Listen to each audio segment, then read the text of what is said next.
a few experiments and sort of detailed on that. So instead of going through real formal things, Barker, why don't you go ahead and just take it away? Okay, thank you very much, Rip. The goal of today's seminar is to talk about Uranus and Neptune and what could potentially happening on those planets. You might, since some of us are joining us from Europe, you might be wondering whether we just picked a date because we only have a 5-hour time difference rather than the usual 6 hours. But that's actually not true. We picked a date because we're not sure whether we can have seminars after next Tuesday. So I want to just start out by saying that my group tries to help answer some of the big questions for how the solar system formed, what's happening inside the giant planets, and how do materials behave at high pressure. So that is all supported by the NSF, and but today we have the weekly seminar by the Center for Matter at Atomic Pressure. Our students typically struggle with the questions when you ask them which planets make their own magnetic fields. But ever since ChatGPT is around, they can just answer this right away. It's Mercury, Earth, Jupiter, and Saturn. And they know that Venus and Mars don't have an interior dynamo, which leaves Uranus and Neptune. They have a magnetic field, but it's not dipolar. And this talk will actually partially address this question. So if you look, why does the Earth have a magnetic field? Then you have to sort of remember how the planet was put together. There were rocky and iron-rich planetesimals arriving at the same time. Everything became very, very hot. And then the iron separated from the silicates because irons are metal and they don't like to dissolve in something ionic like silicate-rich mantles. And they coalesced, and then they formed these dipairs, and they could even sink through a solid mantle, and they make the iron core. And if you wait a long, long time, eventually the inner core starts to crystallize, and then the magnetic field is primarily generated in the liquid outer core. So for this purpose of this talk, we call this a thick shell dynamo because the layer is relatively thick. If you don't want these things to phase separate, you have to go to really high temperatures. So Sean Wall in 2015 calculated how hot would it have to be for iron and MgO to remain miscible. And the temperatures are quite high. They're not realistic for a planet. But basically, for all planets, we know they're immiscible and the iron has settled out. But keep in mind, even oil and water, at high enough temperature, they will mix. So another important paper for this talk is Felipe Gonzalez's recent calculation of the melting line of iron. And he did it primarily for exoplanets that are much more massive. But for this talk, it's important what the melting line is of iron at pressures of the inner core outer boundary, where we have, let's say, around 6,000 or 6,700 Kelvin. So if someone would come along and say the Earth's core has a temperature of 10,000 degrees Kelvin, you can say, no, no, no, this can't be, because we wouldn't have a solid inner core that started to crystallize. So therefore, we have a constraint how hot the interior of our core could actually be. So then let's move on. Let's go to Jupiter. Jupiter has a gigantic magnetic field. And this illustration here of the Juno spacecraft passing through shows you all those particles that are trapped in the magnetic field because they can't go anywhere. Anytime Juno flies by, it gets exposed to intense radiation. It has been radiation hardened appropriately to withstand all this sort of harmful environment. So if there's some semiconductor company in my hometown, Germany, that claims we didn't know that there was a bad environment to go, that's not true. We do know. The Juno spacecraft is healthy so far, but still we know that there's damage to the intense radiation environment. On this trajectory, the Juno gets very, very close, and that's essential for probing the gravity field. So we expand the gravity field in a series of Legendre polynomials, J2, 4, 6, and 8, that measure the deformation from a perfectly spherical gravity field. So these numbers are ultra important, and Juno measured them at really, really high precision, a factor 1,000 more accurate compared to these flybys. So for Voyager, when it flew by Uranus and Neptune, these are the data for Voyager, and they're in comparison much less accurate and comparable to the Pioneer and Voyager data for Jupiter. But an orbiting mission will measure the gravity field very, very precisely. So everybody agrees that the strong magnetic field of Jupiter are actually generated in a metallic hydrogen layer. And there's also, when we make these models, we put a helium rain layer on top. And the helium rain hypothesis goes back a long, long time. In fact, actually to 1977, when Dave Stevenson and Ed Salpeter tried to explain why does Saturn radiate into space much more than it should be. There must be some energy source that makes it radiate like crazy. And what they looked at, they said, well, they're made of hydrogen and helium. What could they possibly do? And the hypothesis was, if they become immiscible, helium is heavier, it rains out, you release gravitational energy, and that could explain the excess in thermal emissions. So it's been well accepted, but it's been a long, long time. We have exactly one experiment that measures these things in the lab, and that's led by Stephanie Rigoux, and other people are here on the call today who are co-authors. It was proposed at about 1.5 megabars that hydrogen and helium become immiscible because hydrogen runs metallic and helium does not, and then it's unfavorable for them to remain mixed. The theory predicts this at the same pressure, but at much lower temperatures. This temperature discrepancy, we're not sure why that is. I have no explanation to offer in this talk today.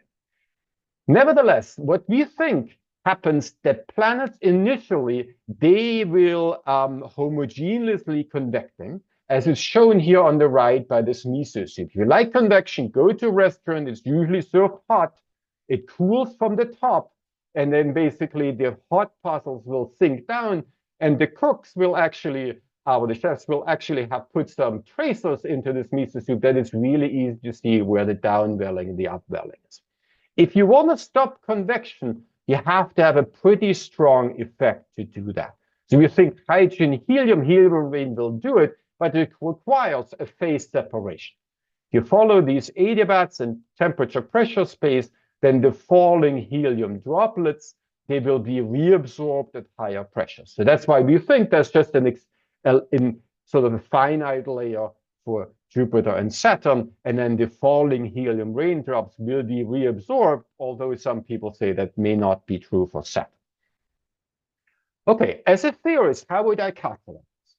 I calculate Gibbs free energies. So I have fixed pressure, I have fixed temperature, and for a given concentration here on the x-axis, I determine what's the Gibbs free energy for a certain mixture. And at high temperature, this is really a convex curve, nothing special.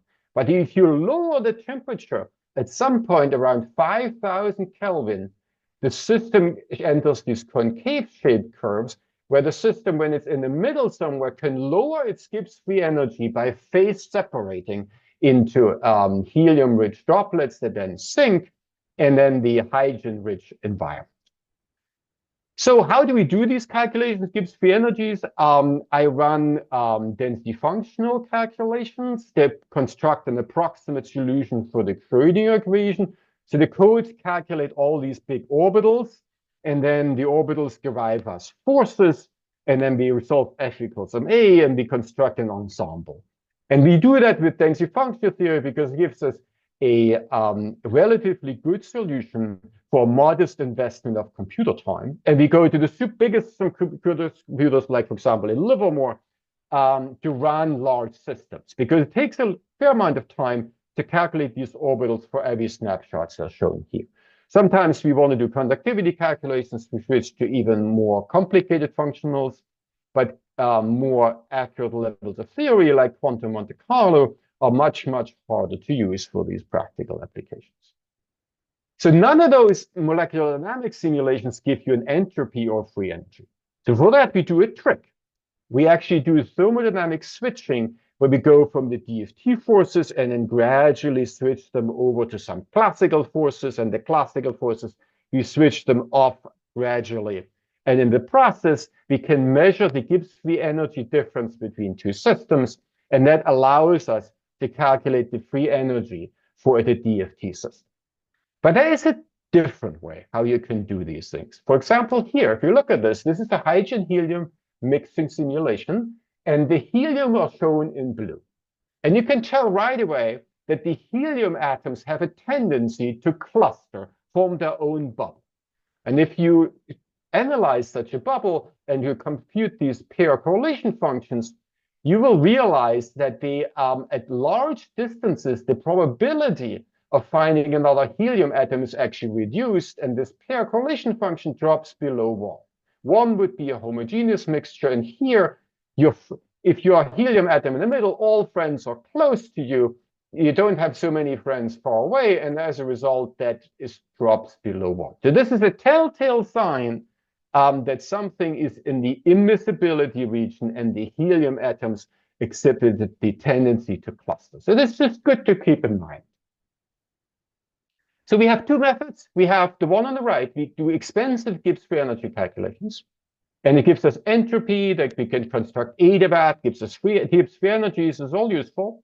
And in the other way, we have these dynamical calculations where we just look for something to happen. We say heat until it melts, or heat until something mixes. We have these two-phase simulations, or we can just run something and it will spontaneously just phase separate, like hydrogen helium I just showed. So that now we have all the tools in place. Now we're going to look at Uranus and Neptune and want to do something and say something useful about it. Uranus is a big planet. It has 4 Earth radii. It's about 15 times as massive as Earth. And the density is just a little bit denser than water. And it takes 80 years to go around the sun. Ironically, it has almost no thermal emission. So it reflects sunlight, but doesn't emit a whole lot. I have no explanation why that is. We will not go into this in this talk. It's a puzzle. We do not know what this is. Neptune is even heavier. It has 17 Earth masses. It's a little smaller. And it consequently has a slightly higher density of like 1.8 times water. It takes 30 years to go around the sun, and 30 AU, and it takes 160 years to go around the sun. There are a number of puzzles. Open questions are, why is Uranus, for example, being flipped on the side? And the leading hypothesis is there was some giant impact that did this. Alternatively, you can do these rotational axis changes by having a resonance, but the giant impact hypothesis is still preferred at the moment. If you look at the atmospheric abundances, then Uranus has 2.2% and Neptune has a little less. That gives these things a characteristic blue color. Then Uranus has a regular set of moons, while Neptune only has 2. There's Triton that is almost as big as a planet. So if NASA had asked me which of the 2 planets we'd go visit, I should have said we should go to Neptune and land on Titan. But nobody asked me, so we're actually going to Uranus. So the talk will address the question, what is the interior made of these things? We call them ice giants, but the reason is really because icy planetesimals were available when the planet formed. We don't really think about it that there's actually ice in the interior because it's far too hot. Most likely it's some fluid mixture of ice, but it's definitely not a regular solid. And then we want to understand, why do those planets don't have regular dipolar magnetic fields? So here are many papers that try to address one or the other aspect of these puzzles. I don't have time to go over them. They're all interesting. Since the talk is being recorded, I recommend you can look them up later. What I do want to talk about is go back to the very, very beginning, before Voyager 2 arrived. And someone wrote down here for the magnetic field, I predict at most a very small magnetic field that's generated near the center of the planet where iron is present. Well, when theorists predict this, then you should probably do a measurement. I don't remember who actually wrote this down. If someone remembers, he's welcome to speak up afterwards. When Voyager arrived, this was actually proven to be not correct. Voyager arrived and found that these planets don't have the expected strong dipolar field. And Maurice Portolac and co-authors offer two possible scenarios. A, either we accept the fields are very different from Earth, or we just happen to arrive when the field of Uranus just happened to flip. And they say, well, that's kind of rare, but it's a chance maybe 1%. Well, are we arriving there because it flipped, or basically because these fields are so different? Well, 3 years later, we actually know the answer, because when Voyager arrived at Neptune, it also had a non-dipolar field. And therefore, the flipping hypothesis was thrown out the window. We're left with a puzzle that Uranus and Neptune have fields that are very, very different from that of Earth. So the first time an explanation was offered was 2 years later. There was Rusmaitin and Starchenko, two Russian scientists, who basically proposed if the field is generated in a thin outer layer, this would make a field like this. So this paper didn't generate much of traction, I would say. Definitely, I would say they did not become famous. Famous became actually Sabine Stanley and Jeremy Bloxham, who published numerical dynamo simulations and in Science. And they showed, for example, here, for Earth, you have a very happy dipolar field with a north and south pole, and Uranus and Neptune are much more disorganized. And the simulation of such a thin shell dynamo reproduces essential elements from these non-dipolar fields. And the extreme case is Neptune. If you look at the power, there's actually more power in the quadrupolar moment than there is in the dipole. So if you read their paper, they explain this they contrast this very clearly. They say this is the Earth. You generate a thick shell dynamo, a strong dipolar field. This is showing just the core and not the mantle of the Earth. Similarly, this is a thin shell dynamo for Uranus and Neptune, where the field is generated primarily in the outer 1/3. And there's something below in the icy mantle of those planets that is not substantially contributing to those magnetic field generations. So if you're wondering, well, why are these fields not dipolar? My sort of naive interpretation is because they're disorganized. There isn't a strong force to order them. It's a little bit like the flow on the surface of the Earth. There's still countries that drive on the right side and others drive on the left side because there isn't a strong way to bring them all in the line. That's the way I think about it, about these dynamo fields. If it's thin, there's less of an ordering force. But this is just someone who's never done a dynamo simulation. Someone else should correct me. Nevertheless, Sabine and Jeremy made very precise predictions. They said the field is generated in a liquid outer layer by electrically conducting fluid. And then the boundary between is placed at 2/3 of a fractional radius. And in the interior, there is a non-convecting electrically conducting fluid. They said, well, maybe it could be a solid, but they really already stated a fluid would be preferred because it doesn't pin the magnetic field as much.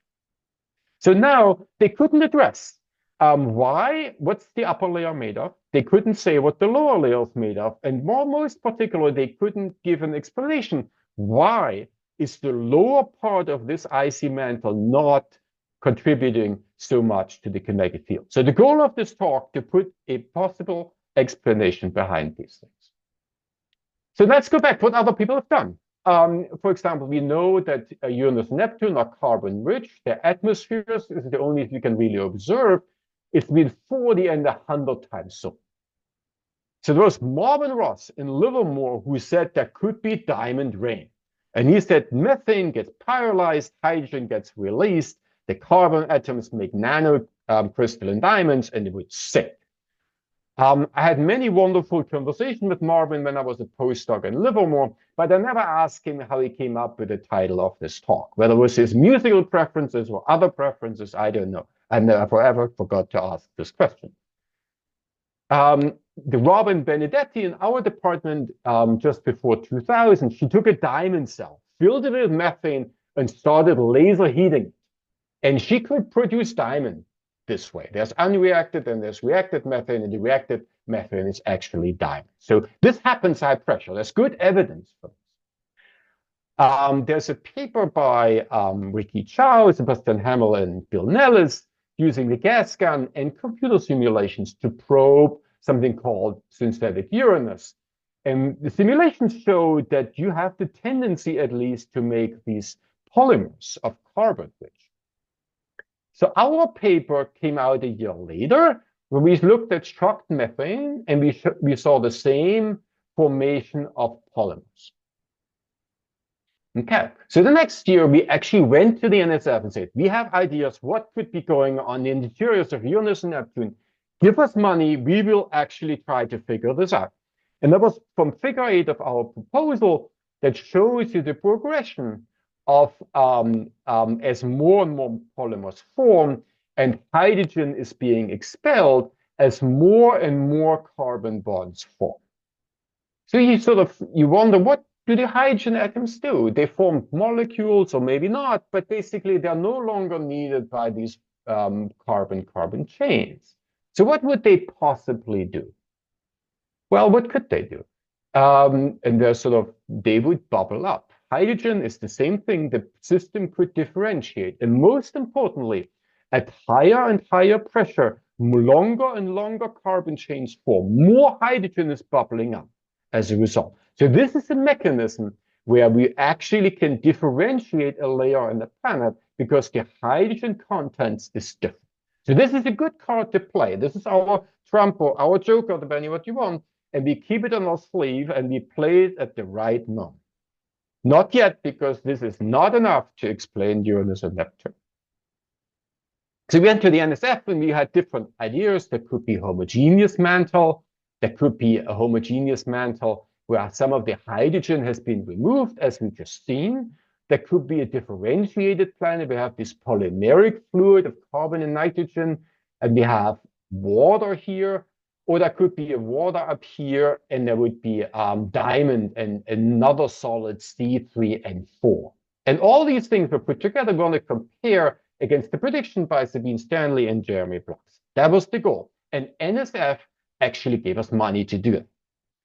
So we did the solid calculations. We did these typical convex hull diagrams, and we see that diamond is a stable phase, C3 and 4 is stable, and also something like N10 at the time. So then we tried to do the same calculations for the liquid. And that's where things went, we had a little trouble.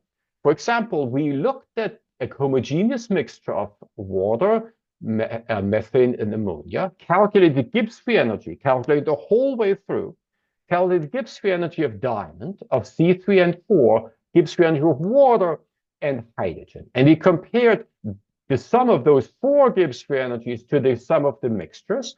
And then at 3000 Kelvin, the system would actually change the preferred state. Here it's basically fully mixed. If you go to high enough pressure, diamond formation and C3 and 4 formation would be preferred. But this was only at 3000 Kelvin. We did the same calculation 5000 Kelvin. This mixed state is strongly preferred. And we tried many, many, many calculations. It would always be the same thing. Whenever we went to something realistic of 5000 Kelvin, the mixed state would win out. We could never show that there is diamond formation. It would never, ever work. That was a big disappointment at the time. So we are starting at that moment to question everything. It wouldn't work. We wasn't no longer sure whether Sabine and Jeremy were correct. And we actually gave up because we couldn't solve. By our own standards, the thermodynamics would never work out. Gravity field we could probably reproduce, but the thermodynamics would never work out. So basically watched what other people were doing at the time. For example, it was Dominic Krauss, who did lab experiments with laser shocks and basically showed that diamonds do form at extreme conditions. Then The best theory paper to date was written by Bing-Jing Chen, Sebastian Hamel, and Mandy Betgenhagen in 2022, who have the thermodynamics of diamond and hydrocarbon mixtures very well characterized. So what do? When I wrote to the NSF, we got your funds, it did not work out. But here at least there's some papers, alibi papers that are really useful. I wrote this in the final report, we couldn't solve the main problem, knowing that the NSF reads the incoming proposals very carefully. But if I make such a confession in the reports, they're probably not read that carefully. But nevertheless, here's a calculation we published where we did water and hydrogen mixtures. And we don't agree with the experiments perfectly, but for Uranus and Neptune conditions, these two fluids are miscible. So this is another good card to keep in your other sleeves. If the need arises, there is a computer simulation that is published where these form happy mixtures. It's emphasized here by these mixing energies. Fine. Now, just last year, Kyla de Villa looked at carbon, nitrogen, oxygen, hydrogen compounds and determined they go to a state we named double superionic. So the solid, we heat it up, the hydrogen atoms become mobile, and if you heat it up a little bit more, also the nitrogen atoms become mobile. This has never been seen before. So Kyla published her very first paper on Nature Communications, and she will receive this year's Jamieson Award from the AGU. If you like more to know how such a state will be detected in experiments, you can read her latest paper on the arc. We proposed various shock experiments combined with X-ray diffraction. But let's go back to the very beginning of superionic water. There was Cavazzoni, who was basically not giving a whole lot of computer time on a problem that wasn't very interesting. And what did he do? He heated up ICE-10 simulations, and he showed that hydrogen would actually become mobile while the oxygen atoms remain locked in their place. That's superionic. That puts superionicity on the planetary arena. But beforehand, I thought superionic compounds are in the battery of my laptop. But now these things are actually important for planets. The Rostock group took the idea, did many more calculations, and extended this regime to higher pressures, corrected the adiabats that were not quite perfect in the paper by Cavazzoni, and showed that we predicted that the interior of Uranus Neptune water may actually be superionic. And that idea actually got some traction. We looked at it a little bit, and at the time, all these calculations were done in the body-standard cubic arrangements, because this is what ICE-10 is. But there are so many other ice structures. We wondered, is that all? And we particularly determined that a face-centered, more compact arrangement of oxygen atom is preferred. So ever since, there's this large area where actually water is in a different phase. And we're very happy that Marius Miro in 2019 actually confirmed this with a laser shock experiment. I would say it's not clear whether this is the final answer. Stay tuned for any result from Dominic Krauss, who has some tantalizing results presented at the Gordon Conference. I must admit, I'm really happy with Marius. He confirmed these predictions, but also he did this work and wrote the paper on the assumption this would explain the fields of Uranus and Neptune. And I disagree with him on this, because anybody who's done computer simulations of superionic water knows that the arrangements of the oxygen atom is not very stable. Any small mistake that you make could just make them unstable. And Maurice de Koning's group and Matsulema in this group would actually calculate this deliberately.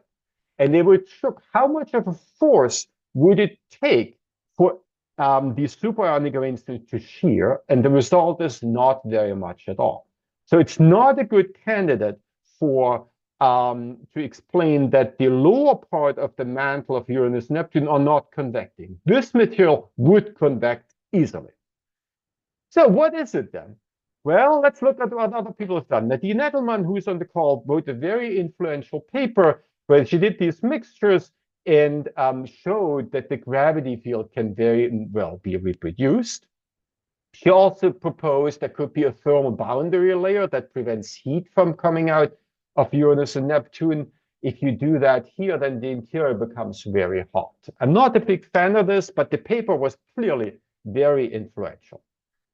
Ravid Fellet looked at 4 different models, mostly hydrogen, water, and rock, and she looked at whether these boundaries are gradual or differentiated.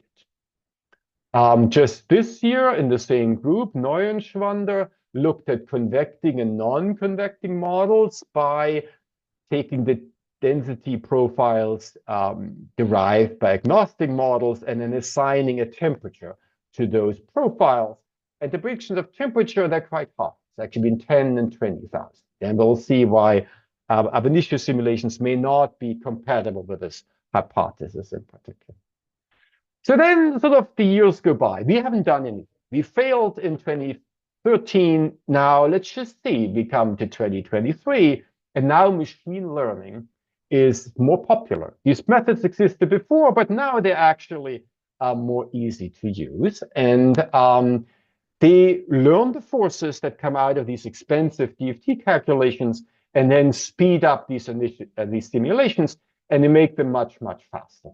So that's a wonderful idea. We have a new tool to try. So I thought I'd do that. So I take a much, much bigger system that I've ever used before. I have 540 atoms now. And I show you a simulation here at a quite high temperature, like 7,500. And it's happily mixed. And it behaves pretty much like the smaller systems I had before. But you look at this animation here on the left, the carbon atoms are basically red. And sorry, the oxygen atoms are red, the carbon atoms are gray, the nitrogens are blue, and the hydrogens are white. And overall, we're mimicking a composition of carbon, oxygen, and nitrogen that reflects the sun. But then we assume that these materials were delivered in molecular form, and then there is much less hydrogen than we assume for the sun. So this is a little bit the way of thinking. So this is once much more efficiently. I've done 500 atoms now, but it hasn't changed a whole lot to what I had before. So then I lower the temperature to right on the conditions where it's predicted to be on the 8th. And one morning, I'm opening my laptop and I'm looking at this. So if you look at this carefully, the people who run simulations recognize this very easily. I removed all the hydrogen atoms from the simulation, even though they're in the simulation, but I'm just not displaying them here. I'm also doubled the cell in every direction, just to show the following effect very easily. But if you look at the layer below here, then this is almost pure oxygen. The oxygen atom is chosen to separate themselves from the carbon and the nitrogen, and the nitrogen stays with the carbon. So we've never seen this before. In 2013, something was never, ever present, or at least we didn't recognize it. The Gibbs free energy calculations didn't predict this. And now we have something we can analyze. So the first question you ask yourself when you open your laptop in the morning and you see something, is this actually real? And there are different levels of real. The first one to answer is, well, these were done with machine learning accelerated techniques. Could that be the reason why we're seeing something we didn't see before? The answer is no. But for that reason, just to be on the safe side, everything I'm going to show you has no machine learning acceleration. With machine learning, you can get a lot of garbage, but you get that garbage very quickly. So nevertheless, the effect is real, and anybody who will try this we've confirmed it, I hope. Then the next question of real would be if someone on the CMAP team does lab experiment, will the person see that phase separation in the experiment? And ultimately, when we fly a probe to Uranus, we'll actually detect the signature on the planet. And that's the end of the talk. So what we basically can do is we look at our simulations and look where are the carbon and nitrogen atoms. And we see them here in a bubble, and we see there's nothing here and nothing here. We also checked when we take hydrogen atoms, let's say some hydrogen is bubbled up, will the effect persist? The answer is yes. Carbon nitrogen is here on the left, and then there's not so much on the right. But looking at bubbles is not the best way to convince a referee. You need something a little bit more automated. So for that reason, we calculated these pair correlation functions. And if you look at the carbon-carbon pair correlation function, you see there is a dip at large radii. And that's the reason if carbon likes to be close to its friend, there are not so many friends far away. And as a result, that dips a little bit below. It's a telltale sign that you actually are in a regime where phase separation has occurred. But we also have a different way to look at it, actually a much better way. And that relates to the structure factor, which is the Fourier transform for your pair correlation function. This is what you're measuring with X-ray diffraction. So the carbon-carbon pair structure factor behaves normally. It's not so much unusual. This is the K vector. This is S of K here. But if you look at the carbon-oxygen, it goes negative, seriously negative. And you ask yourself, why is it going negative? And then you have to look, what are the contributions here? This is the longest wavelength vector that fits in your cell. If you have a carbon atom that has an oxygen atom halfway across the cell, that argument becomes pi, and this cosine will lead to a negative distribution.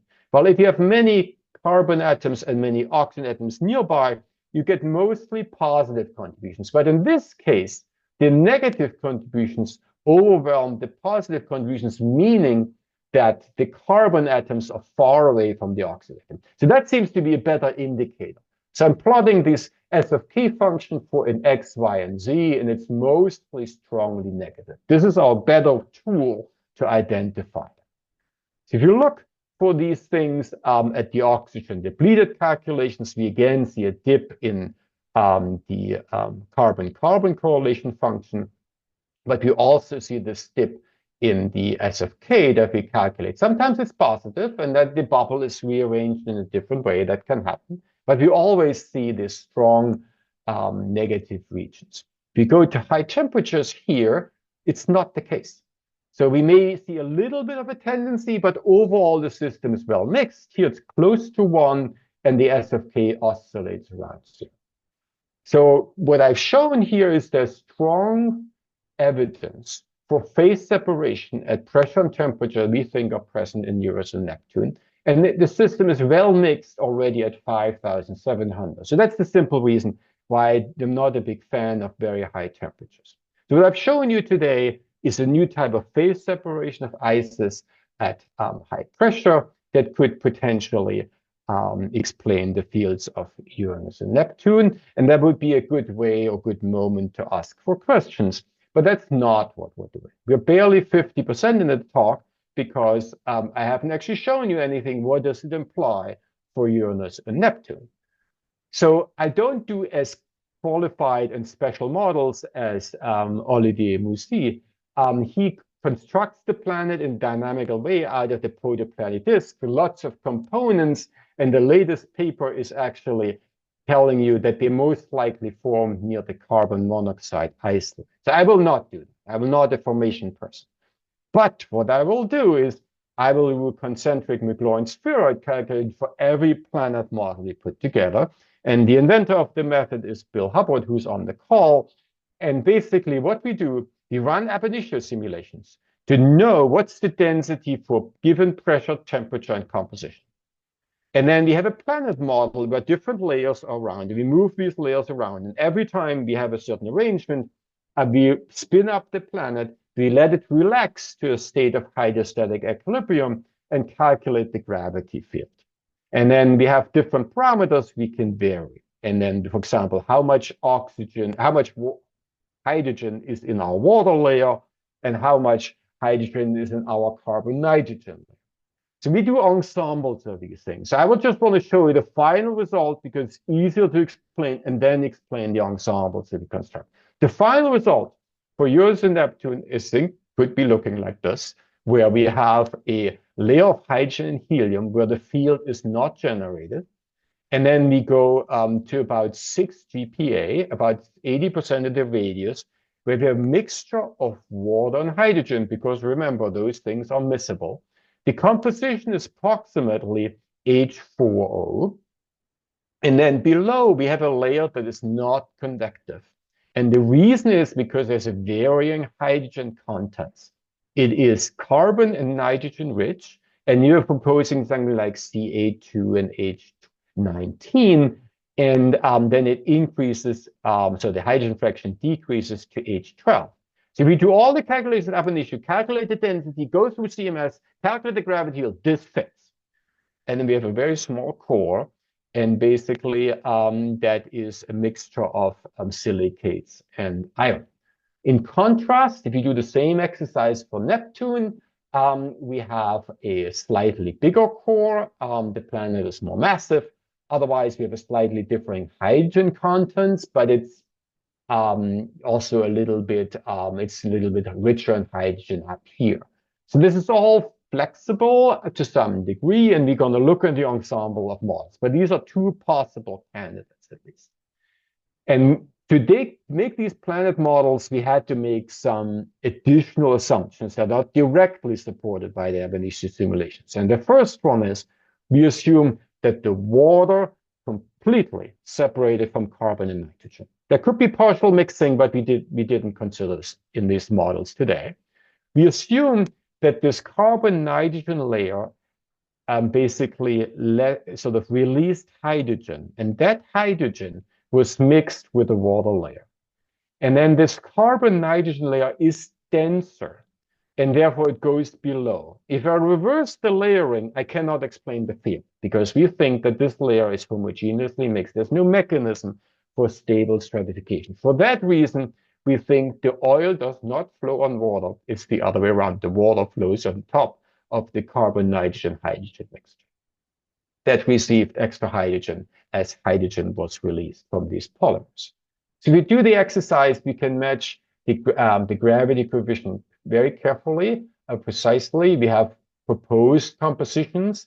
They're variable as we run Monte Carlo. We have different radii, and we get something that looks pretty close to 0.6, and we'll come back to that a little bit. So, and then, let's go to the next slide about this. So here, what we do is we have a certain set of model parameters. We run them through our quadratic Monte Carlo code, and then compare with the calculated gravity field. And then we construct an ensemble of models. So here we're showing you we're matching J4 and J2, and then we make predictions for J6, for example, that has not yet been measured. But the gravity field can be reproduced very well, and this is not a coincidence. Many people have constructed models that match that, because it's not so precisely involved. What else? What conditions did we apply in addition? Well, first of all, at this boundary, the density of water hydrogen mixture has to be less than that of the upper mixture of carbon and nitrogen and hydrogen. And there are most models, they do that, but there are some models where this is not satisfied. So we remove them in the post-processing of Monte Carlo results. Then we also say the water layer only got hydrogen from the carbon-nitrogen layer below. That you can do this differently, but that's at least something be imposed. And therefore, models that do not satisfy this were also removed from consideration. More importantly, we checked, do we actually have models where we can reproduce that fiducial radius from 2/3? And the answer is yes. If we're a little flexible by what we mean by solar ratio. If you have a solar ratio of carbon, nitrogen, oxygen here, then our proposed rate is about 0.6. But if we're a little flexible on the composition, we can go to a 2/3 easily. So, but in principle, these two things are not far, basically. We have model, we can reproduce this quite nicely. Okay, the referees basically want to show all these things electrically conducted. So we did HSE calculations, and we can show that the complete mixture is a good metal. The carbon-hydrogen mixture is a good metal, and carbon-nitrogen, hydrogen is actually even a better metal. So they're all electrically conducting. So therefore, the hypothesis from Sabine Stanley is supported. For example, do we agree with that the field is primarily generated in outer layer? I think the answer is yes. Is it electrically conducting fluid? The answer is yes. Do we have models that reproduce this 2/3 rhesus? The answer is yes. Do we have models that are liquid in a layer? The answer is again yes. Now we can say what this might be. We think it's carbon and hydrogen in the outer part. The lower part is nitrogen, hydrogen, and carbon, and the layer is stably stratified because there's a varying hydrogen mixture. So I'm saying this may not be the final answer, but it's a plausible answer. By my standards, it's more plausible than what has been proposed. So can this be measured by a space probe? And for that, we have to look at normal modes, for example. So if you look at helioseismology, this has been done with exquisite precision. You have P modes that make the surface of the sun vibrate. That can be detected by a Doppler device. And then there are P modes that travel in the outer part. And if something is stably stratified, it makes G modes. So overall, there are P modes, F modes, and G modes. And the P modes are a little bit like pressure waves. The F modes are a little bit like you deform your football. And then the G modes, they're a little bit like ocean waves. They require something that has a restoring force that is by buoyancy. So it requires effectively a stably stratified fluid. And therefore, if the lower layer is really stably stratified, it will affect the spectrum overall, but it will make G modes. The G modes will otherwise not exist. So we know from Jim Fuller's work that the G modes will interact with the P modes. So as a result, we can even, if we just look at the P modes, we potentially infer a signature from G modes that must be present. So this was done for Saturn, an example of ring seismology. So the takeaway points from this talk are basically we're proposing that a carbon, nitrogen, hydrogen, and oxygen mixture will spontaneously phase separate at high pressure and temperature and into something that is oxygen rich and carbon, nitrogen, hydrogen rich. And for that, we constructed planet models that had 2 layers, and then the lower layer is stably stratified. And then under these assumptions, we can match the gravity field exactly, and we're compatible with previous predictions for the magnetic field. And the plea for anybody who's working on a future Uranus mission, please bring a Doppler imager. It's heavy, it's expensive, but it's essential to understand the interior. So thank you very much.